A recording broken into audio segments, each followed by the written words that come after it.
Magandang oras mga kababayan, mga ka-Golden Boy. Akala ng mga DDS ay lalangawin daw ang proclamation rally ng PBBM Allianza Team sa Baluarte ni Digong. Ito yung Davao del Norte sa lugar ng Carmen. Ngunit nagkakamali sila, dito ang dami-dami palang umattend. And of course, ang introduction niyan walang iba, Andrew E. Kaya atin panoorin muna si Andrew E. Bago tayo magbigay ng reaksyon dito sa proclamation rally na ito. Oh, darling, darling, stand by me. Oh, stand by me. Alyansa para sa bagong Pilipinas. Nandito na ang inyong lingkod. Siyempre, sa Carmen, Andrew. Ilaw, pinakamaingay!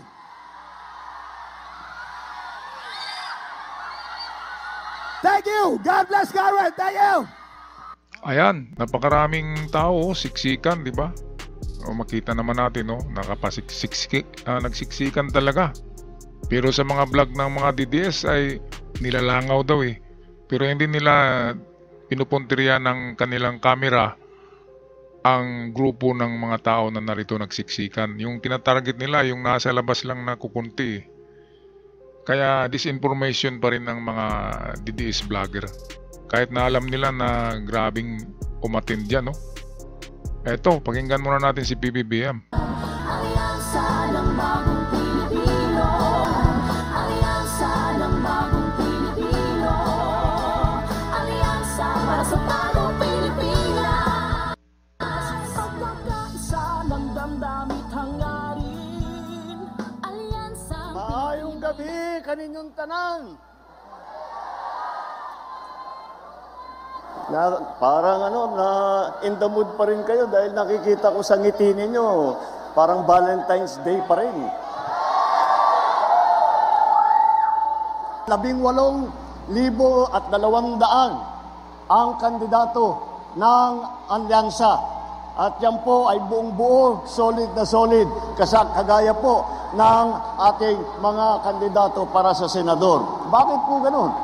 Bakit yung ibang partido, bakit yung ibang magnagsasama ay hindi makapagbuo ng mabigat na tiket? Dahil po, ang kanilang iniisip lamang ay kung paano nila tutulungan ang kanilang sarili at manalo ng eleksyon. Ngunit dito po sa alyansa, kaya po ang tawag sa amin ay alyansa dahil meron kaming paniniwala na lahat ng kailangan gawin para sa ating bansa ay kailangan magtulungan lahat ng Pilipino, lalong-lalo na ang mga opisyal na magiging senador, lalong-lalo na ang mga nakaupo sa taas sa matataas na opisina. Narinig lang natin nung isang araw, walang daw pag-asa. Siguro, kanina wala silang pag-asa, kaya papatay na lang sila ng 15 na senador. Ay talaga, bagay. Mahirap naman yung ibang tao. Ang iniisip lang nila, ang kaisa-isang solusyon sa lahat ng problema ay pumatay pa ng Pilipino. Okay, sandali lang ha. Itong sinabi ni Digong na papatay siya ng 15 kasenador, ngayon ay pinag-usapan na yan sa Kongreso. Kung siya kakasuhan dyan. Kasi ang inaano niya, tinitreat niya ay mga mga opisyal at hindi lang opisyal, mga senador papatayin niya 15. Dinaan niya sa joke pero dapat hindi yan ipagsasabi sa harap ng publiko, di ba? Lalo pa naman proclamation rally nila sa Davao, ayun ang sinabi niya na dihadong-dihado na daw sila, so papatay na lang sila ng 15 kasenador para mabakante at makapasok silang lahat kasama si Kibuloy doon. Merong yan partly joke, partly true ang sinabi na yan. Alam naman natin yan na klaseng mga tao ay talagang ganyan ang mga gawain nila. Grabe, hanggang sa politika ba ay dinadala yung tukhang mentality. Grabing mga tao yan. Okay, balik tayo kay PBBM. Nakakapagtaka kung bakit ganun. Ngunit, maintindihan mo rin, Dahil kung ako nga ay nasa kabilang partido at itong mga ito ang kaharap natin, ay bako, mahihirap, sasabihin ko mahirap na kampanya ito dahil mabigat ang kalaman. Isipin nyo lang po, dito po sa ticket ng alyansa, 8 po ang naging senador na. Kaya alam na po nila yung trabaho. Sila po, si Senator Cayetano, Senator Lacson, Senator Lapid, Senator Marcos, Senator Pacquiao. Sila po. Ayun, balikan natin yung mga senador. Ayan, hindi pa nabanggit doon si Amy Marcos. Sino pa ba doon? Tito Soto, di ba ito? Si Lito Lapid, Pia Cayetano, di ba? Lahat ng mga ito ay nagserbisyo na. Yung si Abalos lang ang sa LGU. Kaya merong mga karanasan. Mahirap kasi, noong nag-umpisa si Manny Pacquiao sa Congress, di ba, nahirapan siya, kumukuha siya ng tutorial, nagtututor sa kanya about politics and constitution, about batas. Kasi mambabatas yan noon ilang taon nang nakalipas ay medyo nakuha na ni Manny kung paano gawin ang trabaho sa Congress. Ngayon umakyat na siya sa senador, naging senador na. At nakita naman natin na na-trained na si Manny Pacquiao. So, kahit na Manny Pacquiao lang yan, ay mayroon ng karanasan yan. At hindi karanasan world champion yan at may pera yan. Kaya siguradong hindi yan magkurakot. Ngayon dito, ikumpara natin sino bang mga veterans doon sa Team Suka or Team Maisog. Di ba yung si Bato lang at saka si Bato at sino ba yung isa? Bongo. Yung dalawa ang tumakbo ngayon na naging senador. Pero tingnan naman natin ang mga record niyan, di ba? Si Bongo, inuutosan lang yan ni Duterte na magpabango Nagbibigay ng mga tulong kunwari, pabango. Pero walang batas na nagawa si Bato de la Rosa. Ano bang batas na gawa niyan? Tukhang. Di ba? Sabi nga niya sa proclamation niya ay okay lang na magkabahid ng dugo ang kanyang mga kamay. Itaga daw sa bato, papatay siya sa masasamang tao daw. Sinong tinutukoy niya dito? Di itong alyansa. Diba? So, ganun din. Ang prinsipyo ni Bato, patayan pa rin katulad sa kanyang amo na si Digong. Kaya kung yung kumpara natin sa manok, sa sabong, wala. Hybrid na klaseng manok. Itong alyansa ni PBBM. At yung kalaban ay mga Bisaya na manok. Kaya kawawa. Diba? Dapat kasi marunong tumingin. Dapat yung kinuha nila ng mga DDS ay yung magagaling talaga. Yung may mga karanasan. Sino ba namang sasama sa kanilang alyansa may bahid ng dugo daw yung mga kamay nila Sinabi ni Bato na may bahid daw ng dugo. Yung kamay niya, inangkin niya, inamin niya. So totoo. Totoo pala. Kaya dito kumpara natin lahat ito ay magagaling. Kaya totoo ang sinabi ni PBBM. Wala sa kanila ang mga China, wala sa kanila ang pumalakpak sa China, wala sa kanila ang nag-idol sa China. Sa kabila ay nag-idol lahat Robin Padilla, idol niya ang China, si Jinping. Ganon din si Bato. Lahat sa kanila maka-China kasi maka-China yung amo nila yung pinaka-leader nila na matanda. Itatakbo daw sa 2028 Palagay ko hindi naabot. Nagtutungkod na At bagay, bawal sa Comelec ang mag-apply na may sakit na kumandidato. Nasa saligang batas natin yan na dapat ang kakandidato ay nasa mabuting kalusugan. Hindi yung nasa sakit na, may sakit na. At ulyanin na, hindi na maka-memorize, di ba? Napakahirap naman yan. Kaya imposible na maging presidente pa yan si Digong sa 2028. Ibidridden na yan sa 2028 Wala na, hindi na yan makakalakad. Ako pag sinabi ko, magkatotoo Kasi marunong naman ako tumingin talaga ng kondisyon ng isang tao kung aabot pa ng ganyang edad. Kaya wag nang mag-ambisyon kung hindi kaya. Diba? Balik tayo dito sa Alyansang Bagong Pilipinas. Na ito dahil mabigat ang kalaman. Isipin nyo lang po, dito po sa ticket ng alyansa, 8 po ang naging senador na. Kaya alam na po nila yung trabaho. Sila po, si Senator Cayetano, Senator Lacson, Senator Lapid, Senator Marcos, Senator Pacquiao. Sila po ang ating ipagmamalaki. Dahil po nauunawaan nila hindi lamang ang mga problema na hinaharap ng nasyonal, hindi lang ang mga problema sa taas, sa Senado, ngunit lahat po sila ay may karanasan sa local government, may karanasan sila sa executive. Lahat po sila ay nakapagpakita na ng kanilang kakayahan. Kaya't po ay kayang-kaya naming maipagmalaki. Bukod po dyan, tignan niyo po ang record ng ating mga kandidato. Wala sa kanila ang may bahid ng dugo dahil sa tukhang. Wala sa kanilang kasabwat sa pagbulsa ng sako-sakong pera, pinagsamantalaan ang krisis ng pandemya, pinabayaan ang ating mga kababayan na magkasakit at mamatay. Ito ang hindi alam ng lahat, mga kababayan. Noong pandemya 2019, doon lumubo ang utang ng Pilipinas dahil pinagsamantalahan nga Dahil may pandemya, kaya utang ng utang si Digong.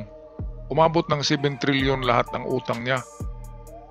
Dahil sa COVID at sa kanyang build project ang ginastos.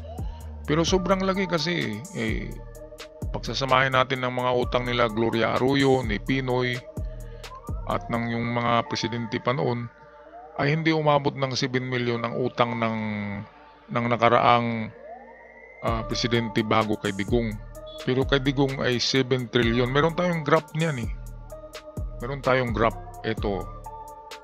Ayan.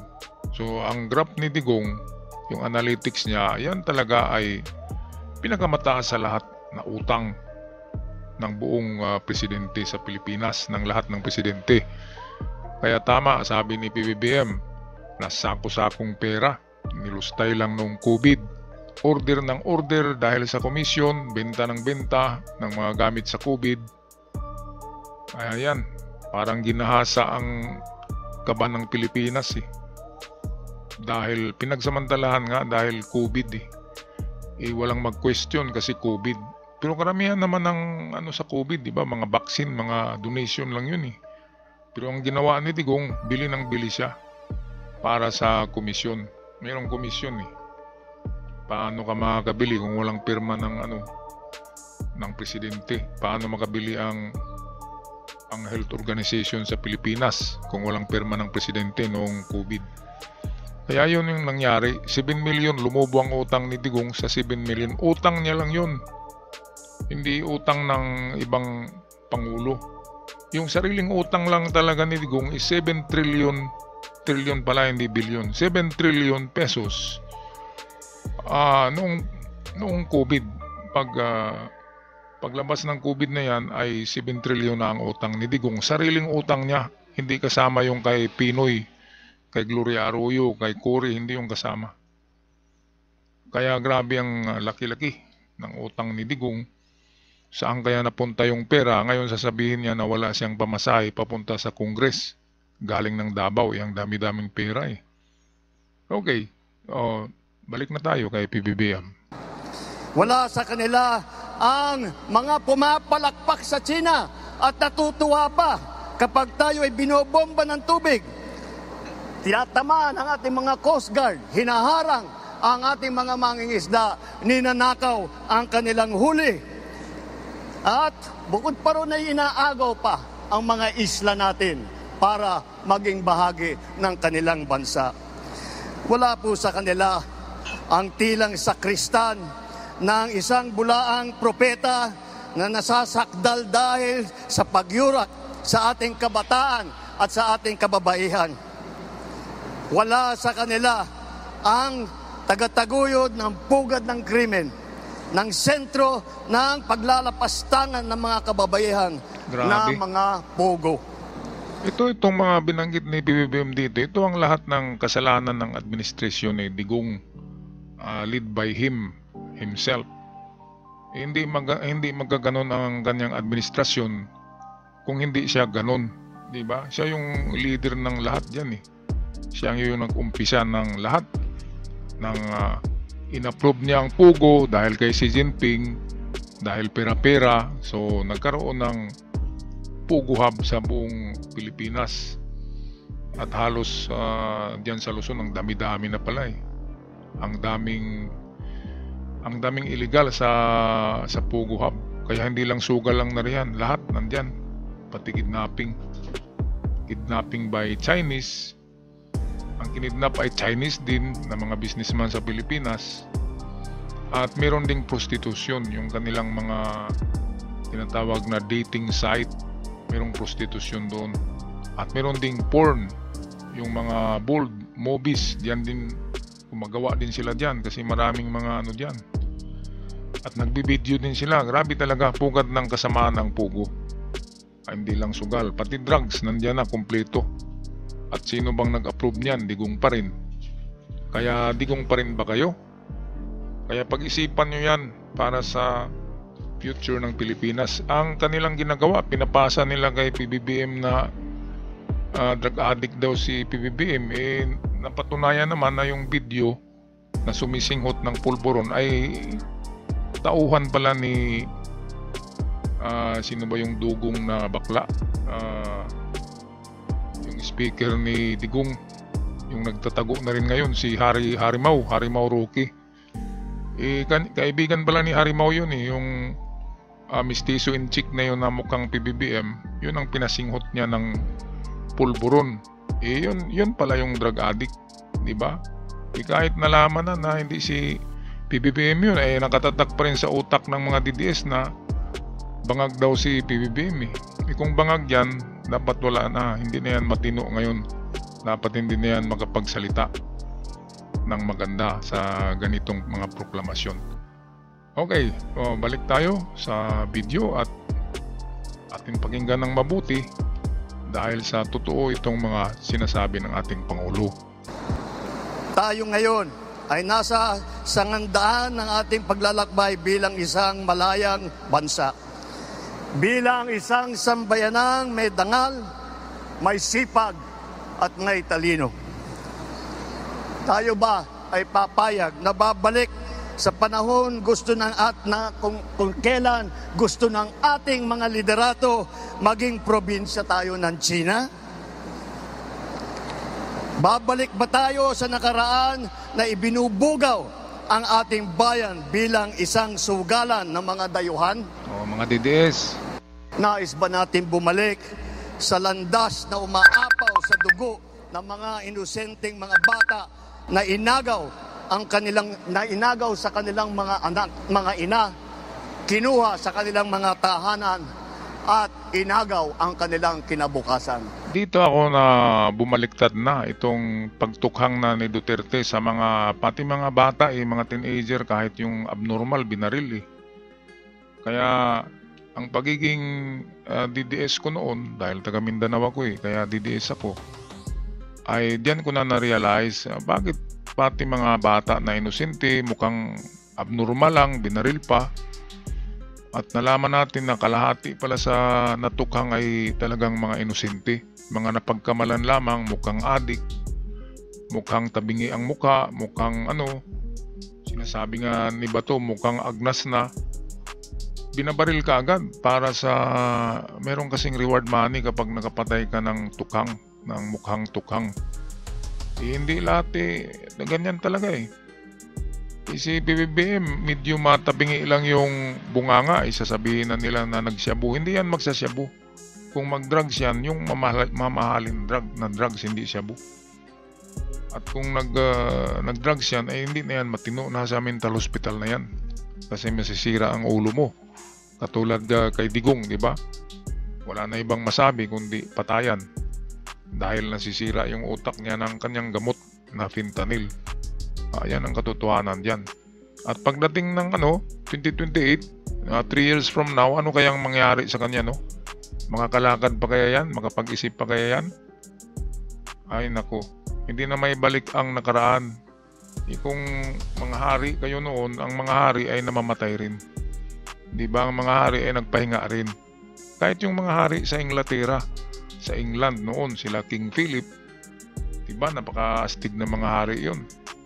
Pero kapag magkaedad, ay mamayapa ka rin, di ba? May katapusan ang lahat ng bagay sa mundo. Kaya habang tayo nabubuhay, yung magandang gawain ang gagawin natin para may sulat sa history na napakamabuting tao pala ni Digong.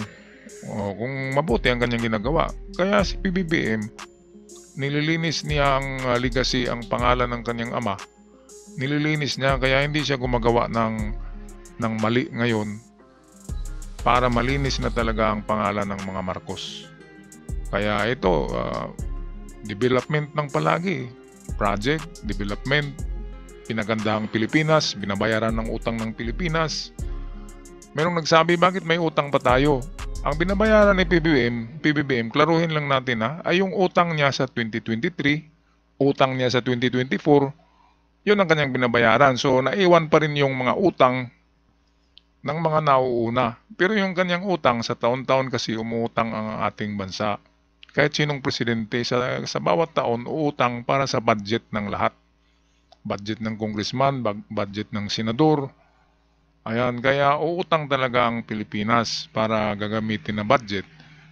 Pero dapat babayaran. Ang ginawa ng mga presidente noon ay utang ng utang lang, hindi nagbabayad eh. Si PBBM, 2 taon na nakaraan, 23-24, nagbayad siya. Diba? Noong 2024, 91% binayaran niya sa kanyang sariling utang, kunti lang natira. Noong 2023, 56% binayaran niya, sobra sa kalahati sa kanyang utang. So mayroon pa siyang kunting utang na naiwan na nasa 57%. Sa 2 taon yon. So kung bawat taon lang ay mayroon siyang naiwan na 20-25%. So kaunti lang, at least nagbayad siya. Hindi katulad ng iba. Okay, tapusin natin ang video. Walang nagnanais na Pilipino na mabalik tayo sa ganyang klaseng pagpatakbo.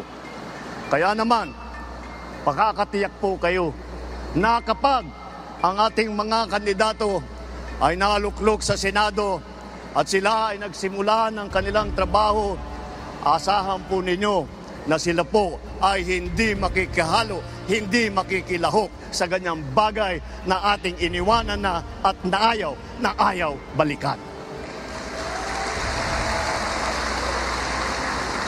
Ito po ang aming ipinagmamalaki. Ito po ang ating mga kandidato para ng alyansa para sa bagong Pilipinas. Ayan, so lahat yan ng alyansa ng PBBM administration, yung alyansang bagong Pilipinas, pwede nyo ibuto lahat yan eh. Kasi kung pipili pa kayo dyan, pipili pa rin kayo sa DDS. Sinong pipiliin nyo doon eh? Wala eh. Wala talagang magaling doon sa line-up nila. Iba kasi kipuloy ang may sulat nyo, magkamali kayo. Grabe, no? Hindi nila nakita eh. Kung sa gold pa nga, ikumpara natin, ang alyansa ni PBBM ay 18 carats gold. At ang alyansa ni Digong ay 10 carats. Kaya ang layo-layo, di ba? Malayo. Talagang malayo. Kahit sa popularity, malayo. Kaya papatay na lamang sila ng 15 kasenador. Yan ba ang gusto niyo mga kababayan? Pag-isipan niyo ng mabuti. Alright, ako'y magpaalam na. Maraming salamat kudos kay PBBM at salamat sa RTBM sa bidyong ginamit natin ngayon. At salamat sa lahat ng nag-subscribe sa araw na ito sa aking channel. Hanggang sa muli, paalam. God bless the Philippines.